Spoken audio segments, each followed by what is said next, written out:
Hey everyone, welcome back to the channel. Today we're diving into one of the most in-demand digital skills right now, video editing. Whether you want to work with YouTubers, create ads for businesses, or edit your own content, learning video editing can open a lot of doors. So, what is video editing? Simply put, it's the process of taking raw footage and turning them into a polished story. It's about cutting out mistakes, adding music, transitions, and making the final video engaging. You could have the best camera in the world, but without good editing, your video might feel boring.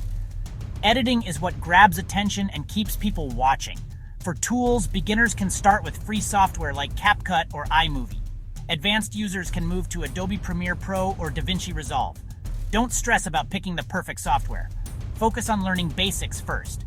Here are basic skills every editor needs: cutting and trimming clips, adding text and captions, working with music and sound effects, color correction, and using transitions to make scenes flow smoothly. So how do you start? Practice. Take a video from your phone, edit out the boring parts, add music and export it, share it on social media, make YouTube shorts. You don't need fancy gear, just practice and keep improving with every project. And that's video editing in a nutshell. Start small, build a portfolio, and you'll be surprised how many opportunities come your way. If you found this helpful, don't forget to like and subscribe for more creative tips. I'll see you in the next one.